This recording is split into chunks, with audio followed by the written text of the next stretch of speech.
আচ্ছা, আমি আরেকটা প্রশ্ন করব, যদি উত্তর দিতে পারেন আমি পুরস্কার দিব ইনশাআল্লাহ। তিনটা বিষয় মানুষকে মৃত্যুর নিকটবর্তী করে দেয়, কে কে বলতে পারবে? হ্যাঁ, তুমি দাঁড়াও।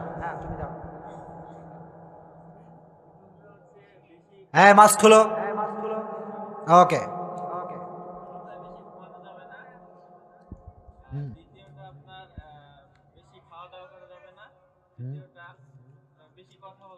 মাশাআল্লাহ, আল্লাহ কবুল করুক। পড়া আমিন। আল্লাহ জানে মালে বরকত দান করে। পড়া আমিন। তুমি আমার সাথে দেখা করবা, তোমার যাওয়ার সময় পুরস্কার দেবে ইনশাআল্লাহ। বসো। টাকা নাই পকেটে, সব বড় বড় নোট। তিনটি কারণে, তিনটি কারণ, এমন তিনটি কারণ যে তিনটি কারণে আমরা মৃত্যুর নিকটবর্তী হয়ে যাচ্ছি, মৃত্যুর কাছে আমরা চলে আসছি, কিন্তু আমাদের কোনো ধারণাই নাই। স্পেশালি ইয়াং পিপল, যুবক যুবতীরা এই তিনটা কাজ খুব বেশি করে। আর এই তিনটি কাজ এমন যেটা আপনার হায়াতের তাপমাত্রা কমিয়ে দেয়, শারীরিক অবস্থায় খারাপ করে দেয়। আগেই পড়েন, আল্লাহ যেন আমাদেরকে এই অবস্থার থেকে বাঁচায় দেয়। পড়া আমিন। এক নাম্বার কারণটা হচ্ছে অতিরিক্ত ঘুম। অতিরিক্ত কি? ঘুম। এখন যুবকরা রাতের বেলা ঘুমায় 4টার সময়। কটার সময় ঘুমায়? আর ঘুম থেকে উঠে সকাল 12টা 1টার সময়। চিল্লা এখন ঠিক না? আর আব্বা কয় যে আব্বা ওঠো, মা বলে মা ওঠো। কি যে রাগ দেখায় আব্বা আম্মার উপরে। বলে তোমাকে কি কোনো কাজ কাম নাই? আমি ঘুমালে তোমাদের ডিস্টার্ব করতে, তোমাদের কোনো কাজ কাম নাই? এরকম যুবক আছে না নাই? হ্যাঁ যুবক শোনো, অতিরিক্ত ঘুম এটা তোমার হায়াতকে কমিয়ে দেয়। এটা তোমার জীবনের অবস্থাকে স্বাভাবিক থেকে অস্বাভাবিক করে যায়, ঠিক কি না? সায়েন্স বলছে রাত যারা জাগে, রাত যারা জাগে, এই রাত এর 1 ঘন্টা ঘুম সকালের 5 ঘন্টা ঘুমের সমান। সুবহানাল্লাহ। এর কারণটা হচ্ছে ওয়াজআলনাল লাইলা লিবাসা ওয়াজআলনান নাহারা মাআশা। আল্লাহ বললেন রাতকে আমি বানিয়েছি ঘুমের জন্য, আর সারা রাত যুবকরা রাতের বেলা প্রেম করে, ফেসবুকিং করে। চিল্লাই কোন ঠিক কিনা? রাতটা হচ্ছে ঘুমের জন্য। সকলে ঘুমাবেন তো ইনশাআল্লাহ। আর মনে রাখবেন, যারা রাত জাগে বেশি তাদের ভেতরে সুইসাইড করার প্রবণতা বেশি। The most beautiful country in the world, পৃথিবীর সবচেয়ে সুন্দর জায়গা। অনেক যুবকের স্বপ্ন বউকে নিয়ে হানিমুনে সুইজারল্যান্ড যাবে, ঠিক কিনা? ইনশাআল্লাহ। কে কইল রে? আল্লাহ যেন তৌফিক দান করে। পড়া আমিন। সুইজারল্যান্ডে আত্মহত্যার তাপমাত্রা খুব বেশি। ইভেন সুইজারল্যান্ডে একটা মেশিন বের হয়েছে, মানুষ নিজ ইচ্ছে আত্মহত্যা করবে। নাউজুবিল্লাহ পড়েন। ওখানে ঢুকবে, মেশিনের গেট বন্ধ হয়ে যাবে, সুইচ টিপ দিয়ে আপনি মইরা ভূত। আহা, এই আত্মহত্যার থেকে আল্লাহ সমস্ত মানুষকে বাঁচায় দিক। পড়া আমিন। এজন্য ঘুম অতিরিক্ত দিবেন না। পারবেন তো ইনশাআল্লাহ? সীমিত আকারে, হয়তো 6 ঘন্টা, সবচাইতে বেশি 8 ঘন্টা। সায়েন্স বলছে যার অতিরিক্ত তাপমাত্রায় ঘুম, যে বেশি ঘুমাবে তার শারীরিক অবস্থা ঠিক থাকবে না, ঠিক কিনা? তাপমাত্রার বাইরে কখনো ঘুমানো যাবে? 1 নাম্বার। 2 নাম্বার কারণটা হচ্ছে এখন আমরা খাই বেশি বেশি, ঠিক কিনা? আর বিয়ের বাড়িতে গেলেই হয় ওই যে একখান প্লেট নিচে গোস্ত আছে, মুরগির গোস্ত, গরুর গোস্ত, খাসি, মুরগি, সব ঠ্যাং নিয়ে বসে একাই।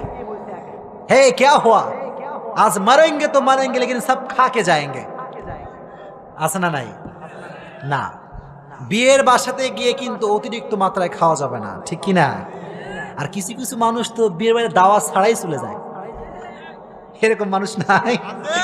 না। 2 নাম্বার, কখনো অতিরিক্ত মাত্রায় খাওয়া খাই করা যাবে। 2 নাম্বার। দেখেন, আল্লাহর হাবিব সাল্লাল্লাহু আলাইহি ওয়াসাল্লাম বলেছেন, যখন তোমরা খাবা 3টা ভাগে খাবা। জোরে কোন কয় ভাগে? 1 ভাগ তোমার খাবার থাকবে, আর 1 ভাগ পানির জায়গা, আর 1 ভাগ থাকবে নিঃশ্বাস প্রশ্বাসের জায়গা। সুবহানাল্লাহ পড়েন। সিরাতে হালউইয়াতে এসেছে, মিশর থেকে একজন ডক্টর মিশরের গভর্নর পাঠালো সৌদি আরবে, আরব বিশ্বে পাঠিয়েছে, যাও কারা কারা অসুস্থ আছে দেখে আসো। যখন সে গিয়েছে দেখার জন্য, ডক্টরগুলো গিয়ে দেখে কেউ নাই অসুস্থ। সুবহানাল্লাহ পড়েন। বলছে ব্যাপারটা কি, এখানে কেউ অসুস্থ নাই? তারা বলছে আমরা হচ্ছি নবীর সুন্নাহের ফলোয়ার। সুবহানাল্লাহ। তারা বলল যে আমাদের নবী যে আমাদেরকে গাইডলাইন দিয়েছে, যখন আমরা খাবো পেটে থাকবে তিনটা ভাগ, এক ভাগ পানি, এক ভাগ ভাত, আর এক ভাগ থাকবে অক্সিজেনের জায়গা। আর এই তিনটা ভাগ যে ফাঁকা রেখে খাবে তার কোনো অসুস্থতা আসবে না। কোন সুবহানাল্লাহ। এই জন্য অতিরিক্ত ঘুম দেওয়া যাবে, জোরে কম দেওয়া যাবে। 2 নাম্বার অতিরিক্ত খাওয়া যাবে। 3 নাম্বার অতিরিক্ত মাত্রায় কথা বলবেন না। পারবেন তো ইনশাআল্লাহ? সমাজের কিছু লোক কিছু কিছু জায়গায় নাক না গলার পেটের ভাত হজম হয় না, এরকম লোক আছে না নাই? সব জায়গায় বেশি কথা বলে। এই জন্য কথা যে বেশি বলবে তার মূল্য বেশি থাকবে না। কথা কম বলবেন, আপনার সম্মানকে বাড়ায় দিবে একজন, তিনি কে? কথা কম বলবেন। অলওয়েজ কথা কম কাজ বেশি, ঠিক কিনা? যারা কথা কম বলে কাজ বেশি করে তারাই দেখবেন দিন শেষে সফল হয়ে যায়। আর যারা খালি পটর পটর পটর পটর করে, কাজের বেলায় কোনো খবর নাই, তারা কখনো জীবনে সফল হতে পারে না। চিল্লায় কোন ঠিক কিনা? এজন্য আজ থেকে অতিরিক্ত মাত্রায় ঘুম দেওয়া যাবে। 2 নাম্বার অতিরিক্ত খাওয়া যাবে। 3 নাম্বার অতিরিক্ত মাত্রায় কথা বলা যাবে। আল্লাহ যেন সবাইকে এই 3টা কাজ থেকে বাঁচায় দিক। পড়না আমিন। আচ্ছা, আমি আরেকটা প্রশ্ন করব, যদি উত্তর দিতে পারেন আমি পুরস্কার দেব ইনশাআল্লাহ। 3টা বিষয় মানুষকে মৃত্যুর নিকটবর্তী করে দেয়, কে বলতে পারবে? হ্যাঁ, তুমি দাঁড়াও। হ্যাঁ, মাস্ক খোলো। ওকে।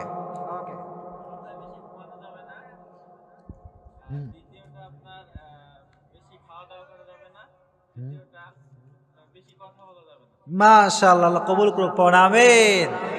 আল্লাহ জানে মালে বরকত দান করে। পড়না আমিন। তুমি আমার সাথে দেখা করবা, তোমার যাওয়ার সময় পুরস্কার দেবে ইনশাআল্লাহ। বসো।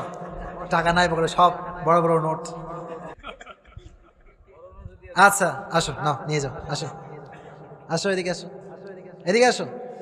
আরে লজ্জা না মিয়া, এটাতে চানাচুর খাইবা, ধরো।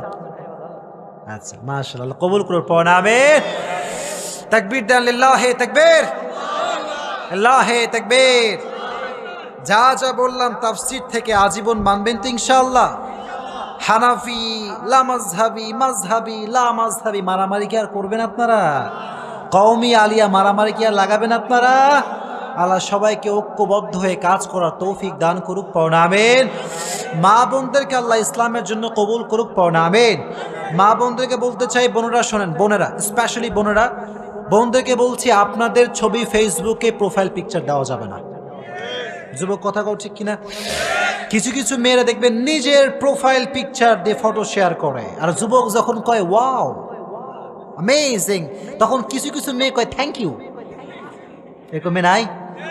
কোনোদিন কোনো ভালো মেয়ে নিজের ছবি ফেসবুকে শেয়ার করতে পারে? আল্লাহ মা বোনদেরকে এই বেপর্দার ফিতনার থেকে বাঁচায় দিক। পড়না আমিন। আর মাদেরকে বোনদেরকে উভয়কে একসঙ্গে বলবো, পর্দা করতে হলে সবার সামনে করতে হবে, হুজুর দেখে পর্দা করলে চলবে না। কথা কোন ঠিক কিনা? আল্লাহ মা বোনদেরকে মানা এবং বোঝার তৌফিক দান করুক। পড়না আমিন।